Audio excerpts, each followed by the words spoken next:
gotta wait till the timer's on. Something happened today. What happened? Tie in fantasy football. Tie, same score. How do you determine the winner? Are they going to recalibrate the stats, and then Monday morning you're going to look up and someone lost by Tuesday 0.1? morning. Tuesday morning stat correction? I don't know. Maybe. Hey, Rico Dwale, did he? One more yard. Literally one more yard. But how do you determine who wins? You don't. It's a tie. You can't do ties in fantasy. You do ties in regular football. Why can't you do ties in fantasy? I don't think you can. Maybe you can, depending on the league. Yeah, you can. Because then it comes down to playoffs, and then if you guys are tied with the record, then it's probably points scored or points against. Yeah, that's standard. In our league, it's bench points. This guy won because he had Kai Forbath, a kicker, on the bench, put up 12. Marco loses. Now, here's the sad part. This guy was like 3-7. He probably would have taken like a box of Pro V1s and let Marco win.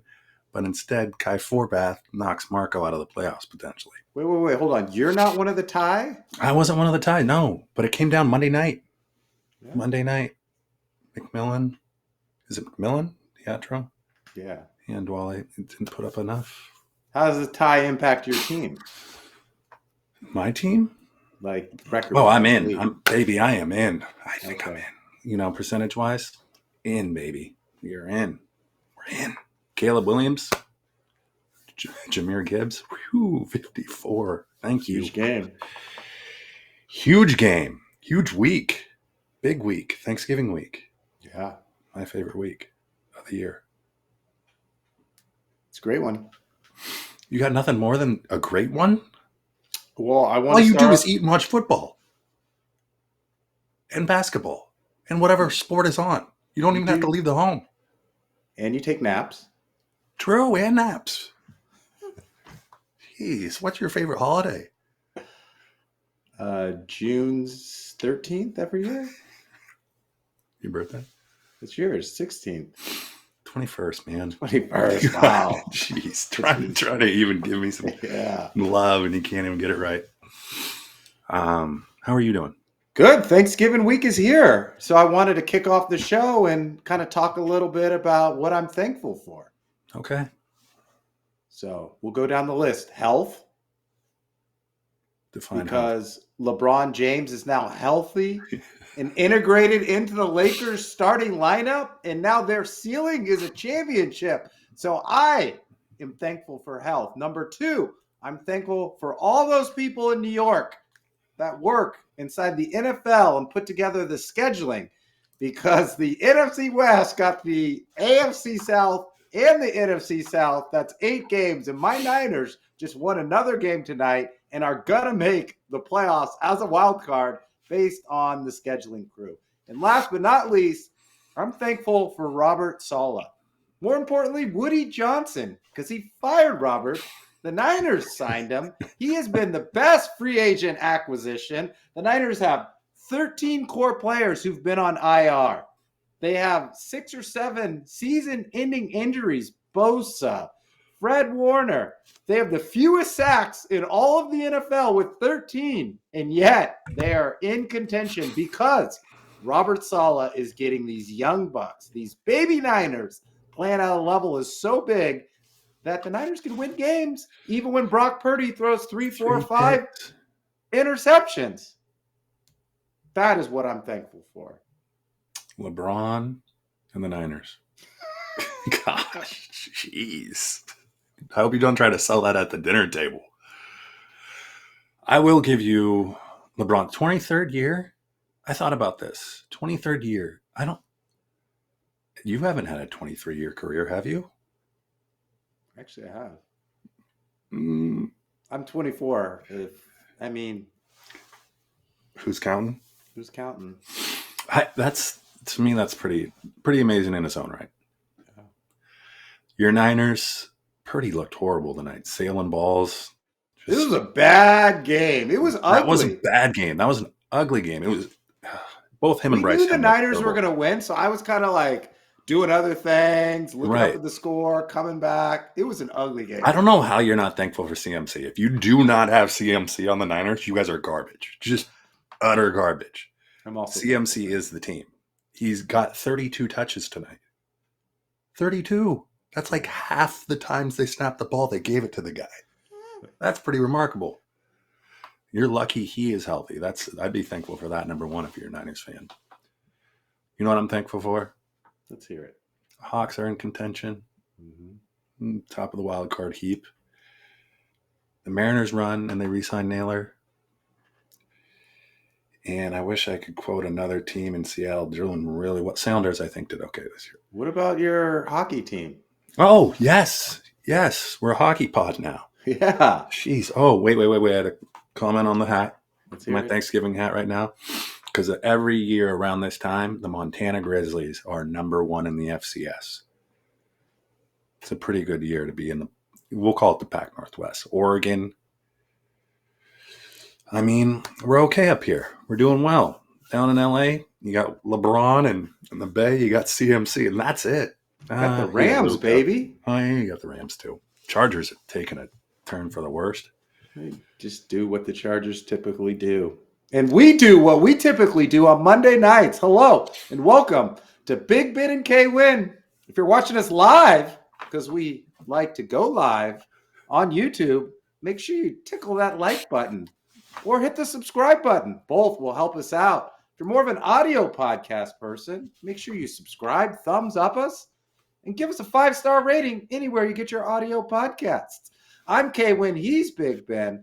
We talked a little bit about Thanksgiving. We're going to talk about Thanksgiving football, maybe a little NBA, maybe a little college football, and much, much more. But first, I am going to blow my nose. Is that okay? Do it. Gosh, I'm sick. I got it. While he blows his nose, we'll kind of debate on where we want to go next. Here's where I want to go next, Big Ben. Why do you get to choose? Because you're blowing your nose. Okay.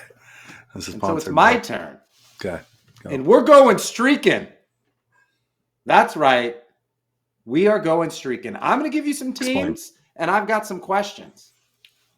The New England Patriots have won 9 straight.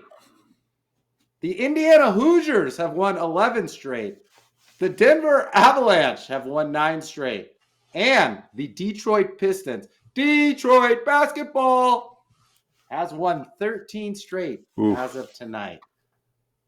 My first question is, who do you think will lose first? And I can give you a little glimpse into their upcoming schedules before you pick a team.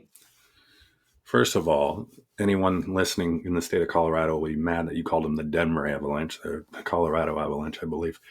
I believe they will lose first only because they play more games. That's a pretty simple proposition.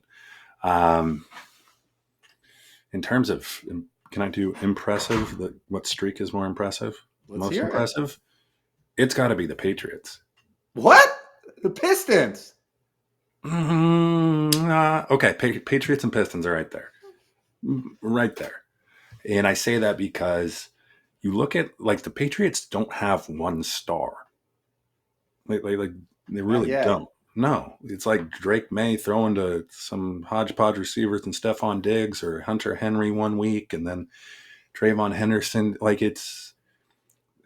they don't know who they are. They don't really have an identity yet. So that's impressive to win that many games straight. Vrabel's done a very, very good job. Cade Cunningham may be the guy that's not talked about in the NBA enough. He's just, frankly, he's not. He's overshadowed by Luka, Wemby, and you name it, they're not talking about it. They will be talking about it now. Both Thompson brothers play on that team, correct? Just one. Oscar Thompson's on the Pistons. Well, the better one plays for the Pistons, arguably. The one of the Rockets they talk more about, but the one the Pistons is just as good. But why I like the Pistons is you're right. Cade moves with a rhythm and a confidence, and the story is so great because I think they won like maybe 12 games 3 years ago. Mm-hmm. And you never heard him complain. He didn't ask for a trade. He just got down in the gym and started grinding. And they've done this without Tobias Harris, one of their starters and one of their vets who just came back, and Jaden Ivey, the top draft pick, has been sidelined with multiple injuries. So it's been the Cade Cunningham show. And they have so much depth. And the emergence of Jalen Duren as well. He's playing at an all-star level, averaging 20 points, rebounder. I like what the Pistons have done. I like what the Patriots done. And this is my next question. Which of those four teams will go further in their respective sports? So we got the Pats. We've got the Colorado Avalanche. We've got the Pistons. And your Indiana Hoosiers. Signetti, is it kind of like an Indiana kind of year in the college football? Like it's so far, it's like muddy. You don't really know who's going to win. Like the top fours, people are in and out. The Colorado Avalanche always have a good shot. Patriots, I don't know if I can get on board with. Like there's just not, they don't have that. So they make the playoffs, lose first round? Yes, they will. They'll get a bye. And they'll call it a good year. Okay. So then that comes down to the Hoosiers and the Pistons. The Pistons are in the East, man. That's like I'd put my money, and you talked about it, depth, right? Like early on, you can throw guys on the court that can score past, and their plus minus is a negative 20. You're going to win a lot of games. And depth is, I think this, especially against like a lot of teams where you have, 2 stars and the rest guys are kind of service players. Give me Signetti.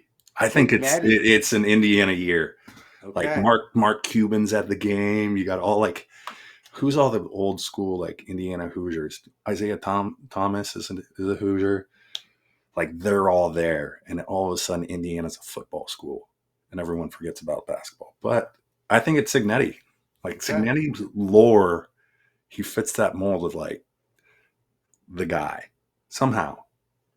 So they play Purdue. Sound that way? Doesn't it sound that way? Let's talk it through. They play Purdue this weekend. That's their rivalry game. Game over.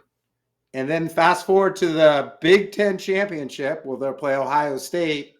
Are they going to beat Ohio State? Do you have to? I'm just asking you. It doesn't matter in my book. No. Okay. If they don't, then they're not a top 4 seed.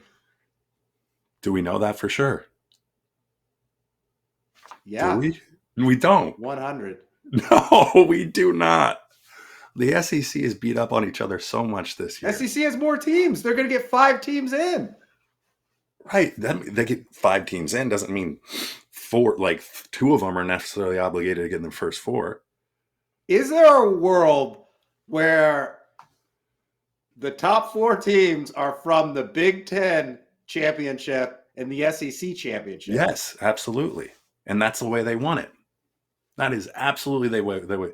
Do you think Signetti and Ryan Day sit there and go, I'm going to go bust your butt, you're going to bust my butt, 5 injured guys, and then we're going to go in the playoffs? No. They want to say, all right, let's play a 17-14 game. No injuries, just don't impact the college football rankings, and we'll go forward. That's what they want. That's what the Big Ten wants. I feel like the number 1 seed gets a worse drawing than the 4th because 1 has to play the winner of 8 and 9, and 4 plays the winner of 5 and 12. Why does the college football playoff do that? To prevent probably what I just talked about. Like I don't know. I don't see. There's already talks of this, like the SEC and Big Ten mandating a fixed amount of teams in it. So, like, why, if you are the 2 top teams, Big Ten championship, especially this year, and they both go in this case, Indiana has what? Have they lost yet? They haven't lost yet. No, they haven't lost. If they both haven't lost, their undefeated game is inconsequential. It's only for seeding. To your point, if you lose, you might end up with a better draw. Yeah. So give me Signetti all day. He doesn't. He's got to win like going Indiana. 3 more games. I'm going Pistons because they've got the best player. I had to think about this. They have the best player in the Eastern Conference right now. Luka is in the West. Shea's in the West. Şengün's in the West. Jokic's in the West. So they've got the most depth. They've got the best player. They got this thing rolling. I think he can lead the Pistons to the NBA Finals. We saw last year the way that Indiana got rolling, and then that train just took off. Everyone slept on them, and they kept rolling. I think the Pistons are back. Detroit basketball. Gosh, the Tigers made the playoffs. If you're Detroit, you're sitting pretty. Do you think the Detroit Pistons could go steal trust the process from Philadelphia and apply it to them and be like, this actually works a little bit better than what you guys have going? I don't think they should call it the process because that's double knee injuries, back spasms, and a couple IR stints. All right, where do you want to go next? Thanksgiving Day. Let's hear it. NFL. Here's what I want from you. Okay. We have 3 games. Thank goodness we are on the Pacific Standard Time Zone because it makes for a wonderful, wonderful day. I ask you this. I am going to state the game. I want you to tell me who wins and what you will be doing during that 3-hour period. Okay. Fair? All right. Yeah. First game. I didn't realize the Lions on the outside looking in playoff picture right now. I know. They're behind my Niners. I know. Whew. Okay. So you got the Packers playing yucky football right now. Just they won, but still won. They're gonna want to go slow. The Lions go fast. 10 a.m. Eastern or 10 a.m. Pacific. What are you doing? And so I've just gotten back from my walk. I've walked Theo. We're in San Diego. We've done a couple laps. I've taken the little dog park. I've kind of thrown the tennis ball, trying to tire him out so I can get back in time to watch the Packers beat the Lions 21-17. Ben Johnson's gone, and it looks like the swag, the playbook, and all the offensive firepower has left Detroit and is now in Chicago. The Lions should have lost last week to the Giants, but because the Giants can't stop anyone, they did not lose. The Lions are not clicking like they used to. Do you remember when the Eagles went to the Super Bowl and then everyone rated all of their coaches and Shane Steichen went to Indiana and their defensive coordinator went somewhere else? This is remind me a lot of the Lions, where all of a sudden they don't look the same, and they, I don't know. So I'll give me the Packers. You got the Packers. Is Jacobs scheduled to be back? Who cares? I got Emmanuel Wilson. He got 2 tutties. Picked him up in fantasy. Let's go. 2 tutties, but he had I think he averaged 2 yards, 2.5 yards a carry. Doesn't matter. That's not that great. But it's in Detroit. That's on turf. Lions win that game running away. Not this year's Lions. Dan Campbell will grab that playbook. Listen, the only way the Lions... Benny Johnson. Let me borrow the playbook for a game. Are winning, and if Cade Cunningham suits up. He'll be there probably. I'd go. Be there. Yeah. I would go. All right. 1:00 start. KC, the Midwest. Represent the Midwest versus all of Texas in Dallas. At Dallas. God, can we just do no cutaways to Jerry Jones? None. Can we do that? Are there any cutaways to T Swift? Ooh, who have more, T Swift or Jerry Jones? I mean, T Swift will have more. What if the Chiefs, what if Dallas wins? I still think they'll show Taylor more throughout the game, but late in the game, if Dallas wins, it'll be straight to Jerry Jones. Okay, who wins the game and what are you doing? I want the Cowboys to win so bad. I am so excited for the Chiefs to lose 1 or 2 more games and be eliminated. But for some reason, I don't think these teams can beat the Chiefs because the Colts should have beat the Chiefs. The Colts had 18 yards in the 4th quarter. They were up. They turned them over. They had a chance and they lost. The Cowboys have a great offense. They have Dak, but CD's dropping some passes. I don't know about their running game. Mahomes is from Dallas. He's a Texas boy. His back is against the wall. It's almost like this is a win or go home for the Chiefs. The Chiefs will win this game. It's win and go home for both teams. Like win or The Cowboys go are home. eventually gonna go home. They'll find a way to go home. Yeah. Like, here's where you're wrong in both accords. Short week, really short week. Home cooking. Who's been sleeping in their bed for the last 3 nights? Who hasn't? Who's been traveling or having to go? Like, this is a really short week. Home teams are going to have the advantage. Dome teams are going to have the advantage. Cowboys win. Like, just Jerry's up there doing this. Just and then he's eating the turkey leg at the end of the game. Like, he would make his way down after Dallas wins. Pickens looks really good. Really good. Really good. Like that, you don't talk about CD's drops when Pickens is making like Randy Moss type catches. Like, that's ridiculous. Javonte Williams looks good. Ferguson's good. Ferguson, like, they got a good, and their defense is sneaky. Like, they acquired 2 guys, the backer from Cincinnati and then Quinnen Williams. Those guys are good enough. They can assimilate quickly. I think Dallas could go on a run. And if they can beat the Chiefs, little Mo, they'll have a little Mo, and a long rest going into next week, a little momentum going forward. Don't forget, Brandon Aubrey can hit it from about 70 yards out. God, so in a late game, you don't have to move the ball to the other side of the field. And I think Jerry's got the little fans that he kicks in too, just another 5 or 6 yards. All right. I want to ask you this. Are we going to the third game? We are going to the third game. Okay. Let me ask you a question before the third game. How much do you think you get Joe Burrow's call log? I think Roger Goodell called him a few times and said, Joey, do you think you can make it back for Thanksgiving? We got a snoozer of a game if you don't. I definitely think there were some phone calls outbound to Joe Burrow. I also think the medical staff received some calls from Mr. Goodell too. Yeah. And they probably were like, we don't want to rush him, so we're going to bring him back on this game. Yep. It's got to be. And Lamar's there too. Capture what? All of Ohio, the Mid-Atlantic, late night game. This is probably the least interesting game to me, just from a playoff picture. I actually am excited about this game because when these two teams play, it's always a good battle. When Burrow is healthy and playing. So I think it's going to be a shootout because the Bengals can't stop anyone. And neither can the Ravens. Yeah. I mean, T. Higgins concussion protocol. Should be out. Hopefully he'll be out and ready to play. But give me the Ravens. The Ravens are hot. They're all of a sudden, what did they lose the first 2 games of the season? Now they're in the top of the division. They are at 6-5 though. Let's pump the brakes on they're 6-5.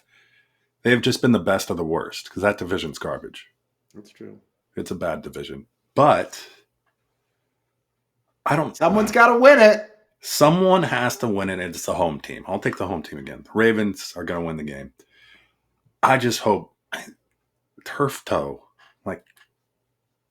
it's such a weird injury, but Burrow's back. Do you just numb it? Is he going to be out there just kind of numb, chucking the ball around? I mean, but here's what I love.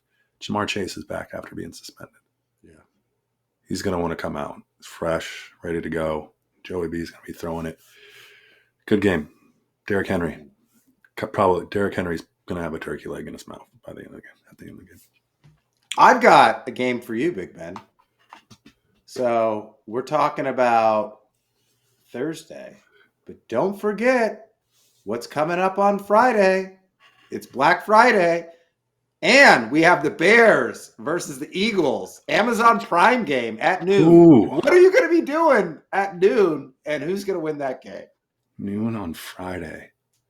First off, have you in the video? It's Friday, yeah, and Saturday, Sunday. Yeah, it's a great song. It is a great song. Friday at noon. I will probably be driving. Maybe I can opt out of driving until after the game. Okay. Maybe meet some buddies for the game. I don't know. We'll see. The Bears and the Eagles in Philly. So far, you've taken all home games. This is a test, really. Like Ben Johnson, I don't think he throws out the playbook, but he knows they're not playing with house money right now. But they have a lead, right? And you're going up an opponent that you probably shouldn't beat traditionally. So I think you're going to see a lot of tomfoolery, if you would, out of like Caleb Williams, Swift. I mean, I still don't think they win. I think the Eagles are pissed. I think there's something going on in Philly, though. Here's my thing with Philly. You know when you get a good basketball team and you got like 4 stars, there's just not enough shots to go around, but all of them get pissed when the other guy shoots? Like, that's what's going on right now. And Jalen Hurts has no idea what to do because he's too nice of a guy. He kind of just wants to get everyone involved. Barkley's pissed. Brown's pissed. Devontae, former Heisman winner, is pissed, but he won't say he's pissed because Brown's already pissed. So you got just disgruntled people on the same team. And I think Sirianni actually knows that. He's like, I don't know what to do here. I don't know how to win games and keep everyone happy. And I think this game, the smart way to go about it is feed Saquon early and then go deep and get these guys some garbage tutties so their stat line looks great and they get bigger deals at the end of the day as wide receivers. But Bears win. Yeah. Bears win. I'm with you on this one because everything you said about the Cowboys riding high off that win can be applied to the Eagles riding low after that loss. It was like night and day between the first and the second half. Second half, Eagles couldn't do anything. But the biggest problem for the Eagles is they can't run the ball. I don't know what's going on. If you can't run the ball, nothing else is open. No. So you've got AJ complaining. You've got Saquon upset. That offensive system isn't quite clicking, and I don't think it's going to be answered by Friday. No, short week.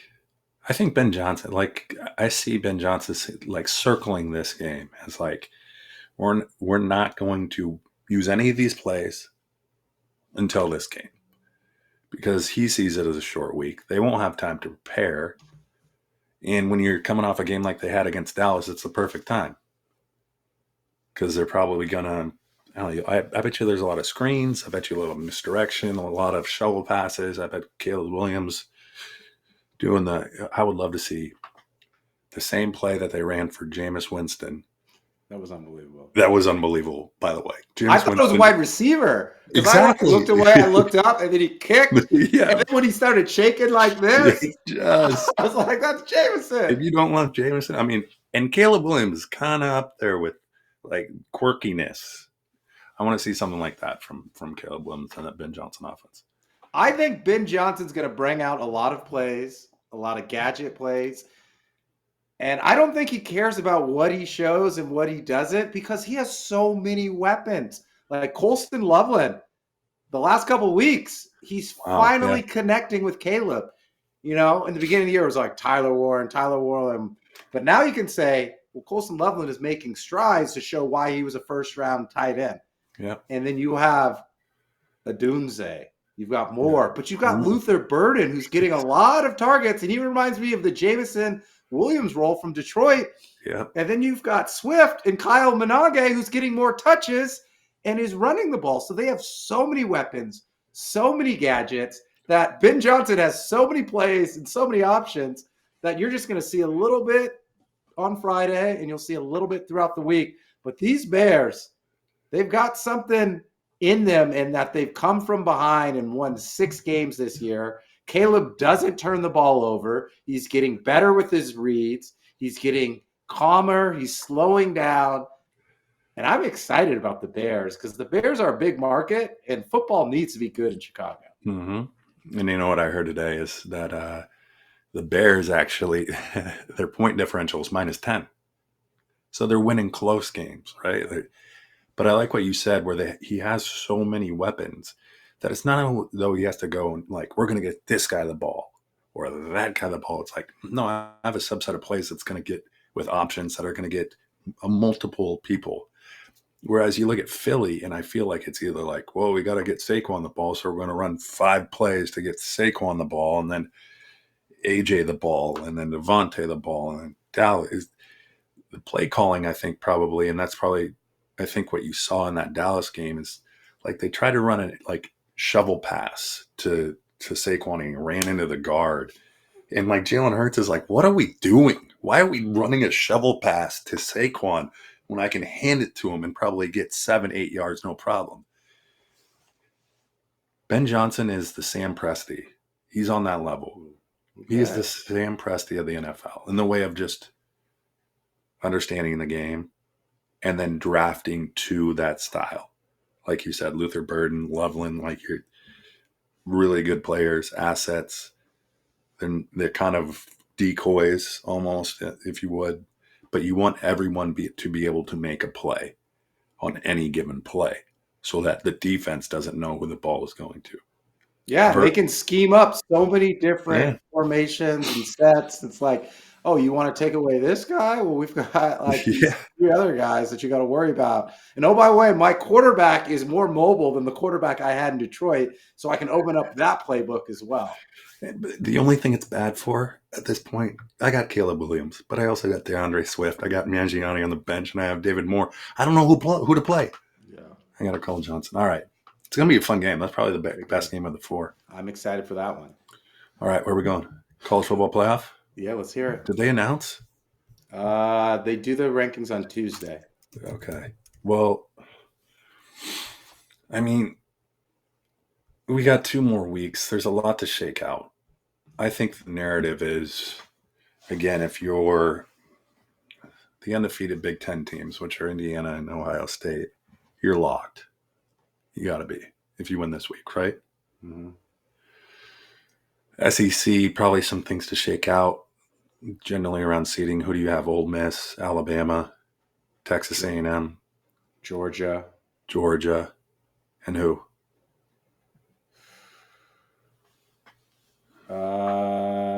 A&M, Georgia, Alabama, Ole Miss. Who's the other one? Oklahoma. There you go. And then your Texas Tech's a good team from the Big 12. They're probably the lone, maybe BYU from the Big 12 as well. BYU's the last one out right now, unfortunately. I don't see many discrepancies. So there's a big fall off after your 2 lost teams, Oklahoma, Notre Dame, Alabama. Those guys kind of supplant any other 2 lost teams. I mean, what do you see as a big argument here? The biggest argument that I see is Notre Dame is 9-2. And Miami Hurricanes, did they win this week?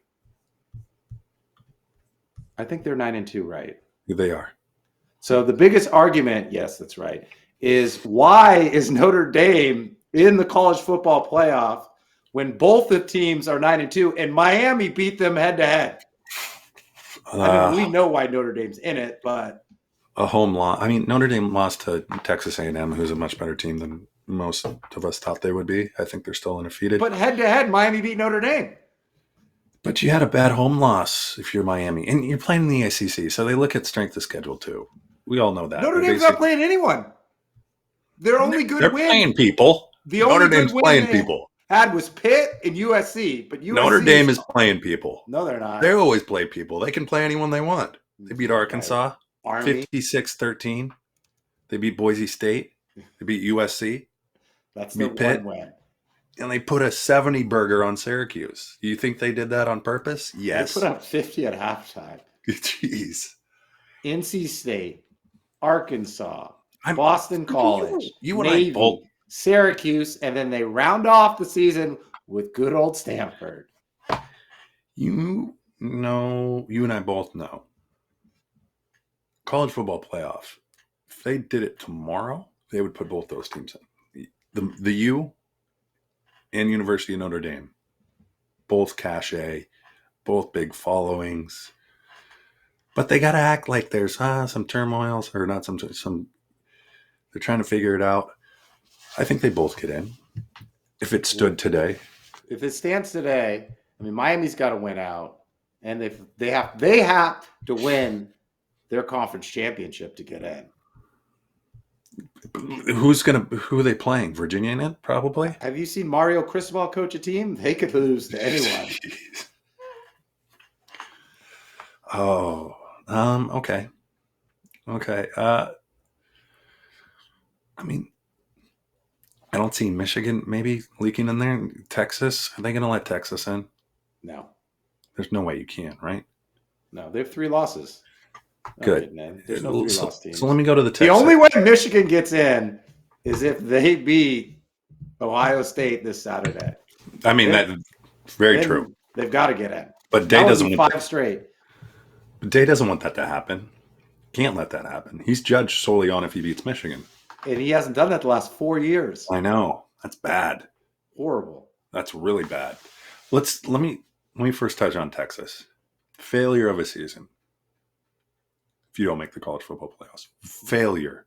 Yeah. Failure. They were the number 1 team ranked in the country. Arch Manning, failure. I'm sorry. If you're at the Thanksgiving table and someone goes, Arch, how was the season? Oh, I did my best. You had the best athletes. That's how you're measured early on. Before the season. Some of them got hurt.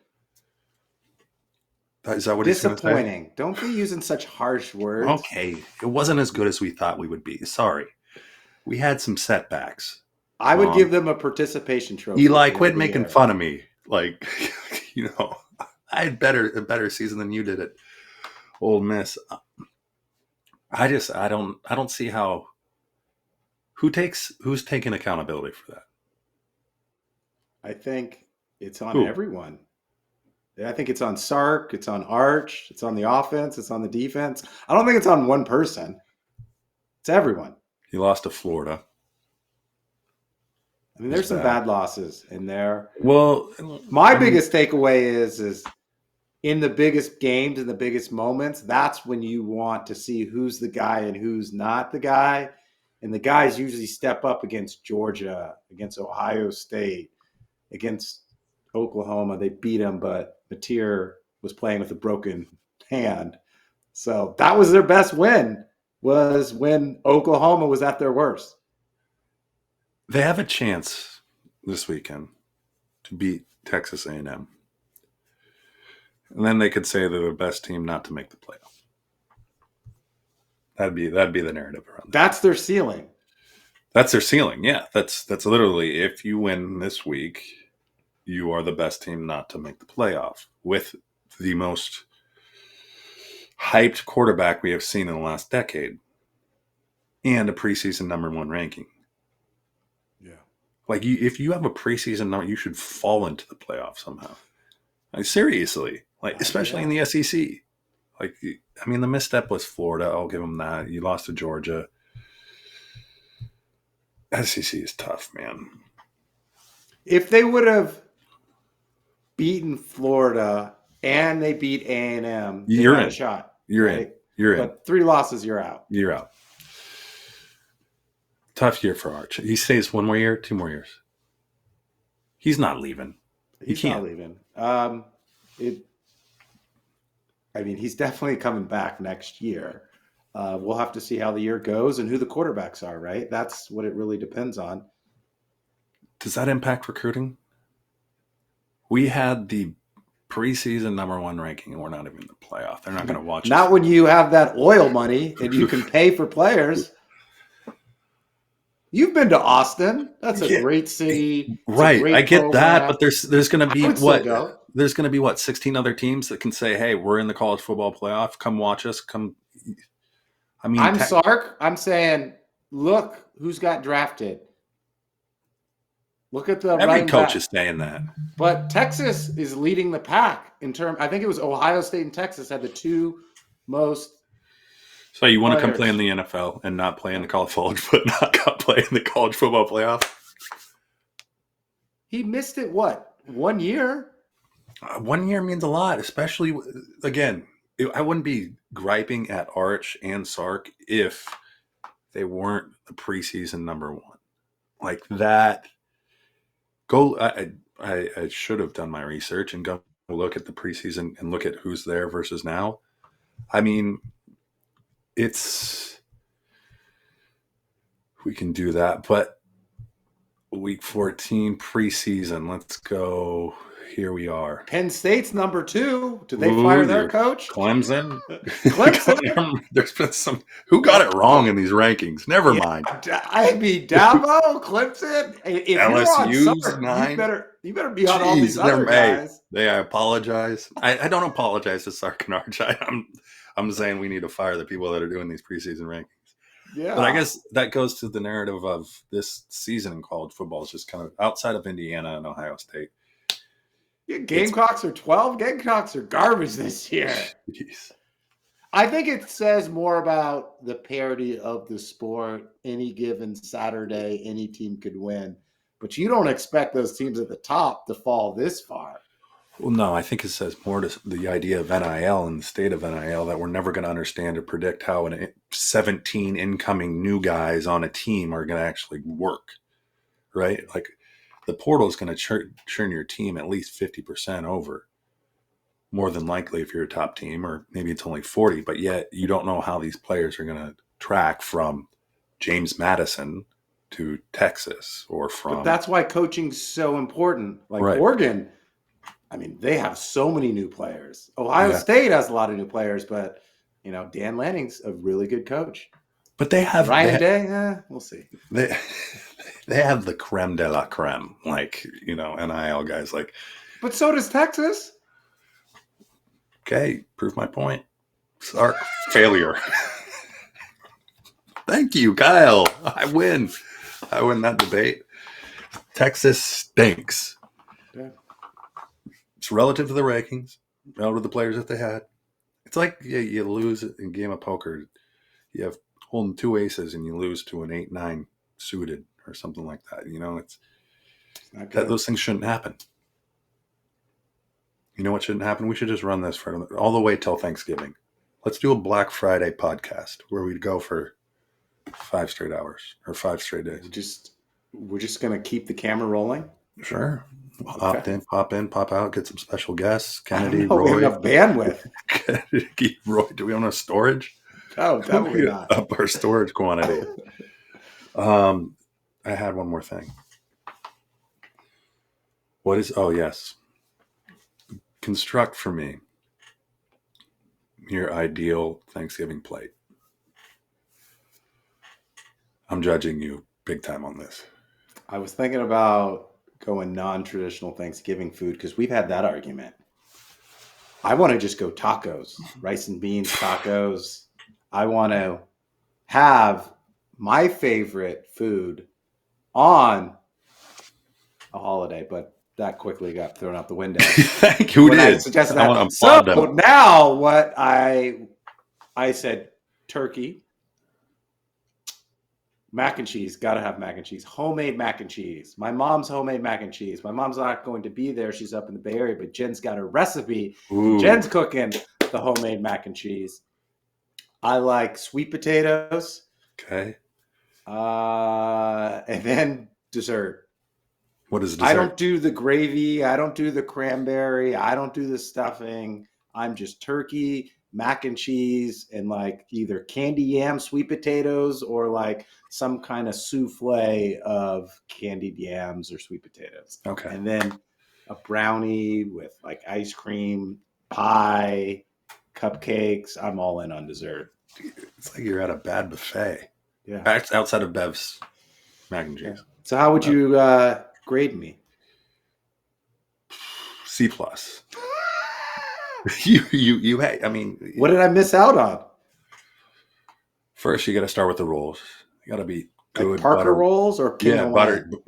God, King's Hawaiian are so good. So good. So good. But I would do more Parker roll, a little salt if you can make it work. You got to have them warm. Let them sit there and warm. Some good butter, salted butter. You got to put them in like a basket. Yes, absolutely. For the reveal.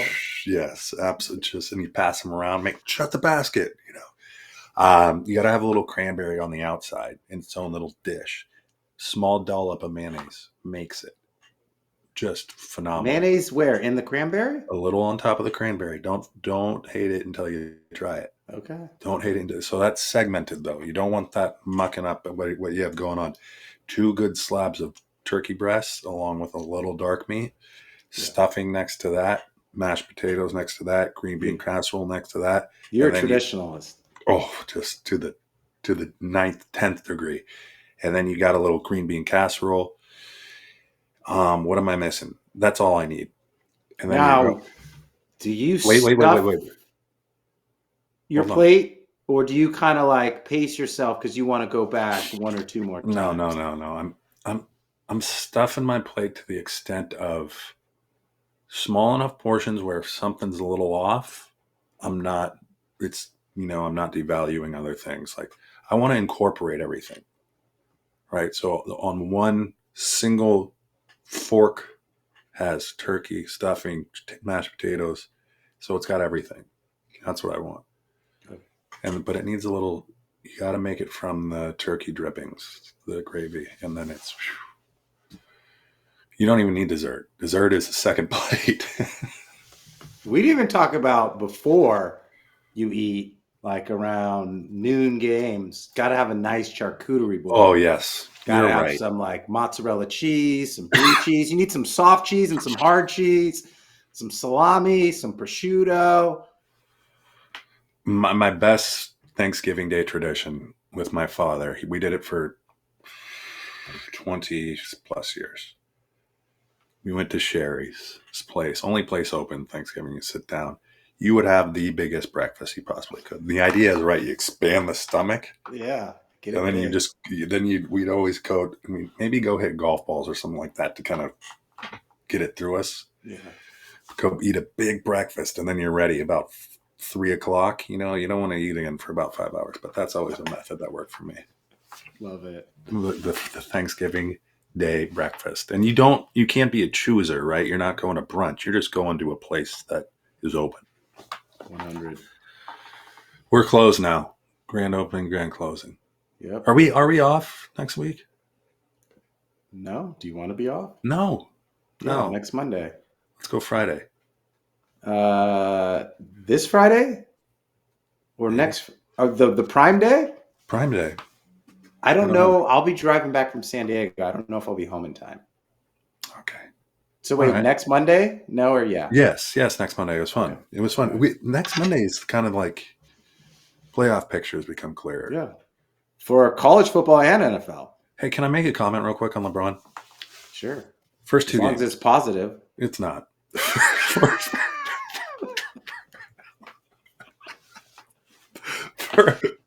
First 2 games, as you noted, against the Jazz. Mm-hmm. Back-to-backs. First game, they win by what? 32? 108, Something like 140? That. Yeah. Plus minus? -1. How do you have -1 in a game that you won by 32? He doesn't play defense. I told you. Next game, you win by what? 5? 108, Barely. 103? Road game. Tough road game. Utah's hard to win. -10. It's the funny part about ESPN is like you have to toggle to go all stats to actually see kind of, okay, this looks good stat line, but impact bad. LeBron, I applaud him for 23 years and small sample size, right? Small sample size. 2 games against the Jazz, 3 games against inconsequential, just horrible teams coming up too. I think ESPN changed the way that their stats roll out because I thought it was minutes first, and then and you go from left to right, it's points. But they switched it because sometimes I'm like, how does dude only have 3? I was like, oh, that's points, minutes. But to dovetail into what you're saying and what the people who know basketball are saying, not to say that me and you know basketball, we know it enough, is the Lakers are winning. But if you look at the statistics of how they're winning and how their players are playing, you're going to notice these plus minus stats, offensive efficiency versus defensive efficiency. And I talked to my brother about this, like, what's going to happen when they're playing OKC in the second round? Rolled. Or Denver in the second round. Or Houston, Detroit tomorrow. They would get smoked. Yeah. They would get smoked. Well, we'll see. To be determined. TBD. TBD on the turkey. By the way, we're not even having turkey. We're having pork. Wow. I might go get my own turkey. And you gave me a C, and you're not even having turkey. I know. I might like a pork loin or like a pork roast. I hope it's pork tenderloin. Like that's the best pork we can get, right? That's the best. But anyway, let's get out of here. At Big Ben Kwin _ anywhere you get your social media. That's TikTok, Threads, YouTube. You can follow the Discord. If you're an audio podcast person, anywhere you get your audio podcast, make sure you subscribe, 5-star us, and give us a thumbs up. If you like to see us and look at us live, YouTube, that's where you can find us. LSU was number 9 preseason ranking. Yeah. Whoa.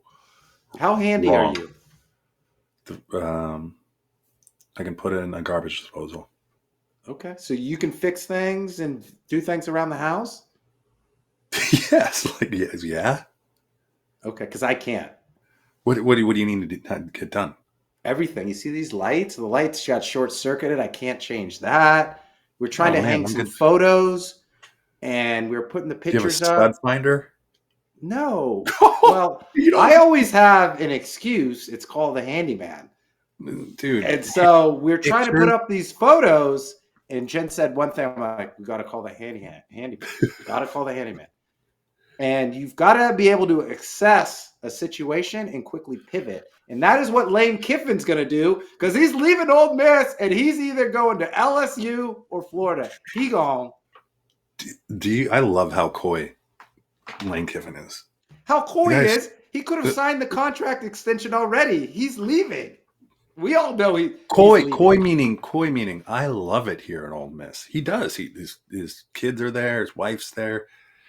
But it's Ole Miss, How much does that have to offer? It probably doesn't even have all the great food options, all those things. Gainesville or Baton Rouge? What do you choose? LSU. Do you? Yeah. I don't think he's an LSU dude. He's a Florida dude. Go look at Ed Orgeron. Go back to Ed Orgeron because he raised his hand. He's like, I'd work there tomorrow. They go GEAUX type guys. Go Tigers. Exactly. You think he's going to Gainesville? If he's smart, he would. Florida's got a lot of resources. They just won the national title for men's basketball. I mean, You want to do another $20 bet? You probably know something I don't know. I don't know anything. I'm just saying LSU. LSU, you pay me $20. Florida, I pay you $20. If he stays at Ole Miss or goes somewhere else. Deal. Okay. All right. Breaking news. No shit.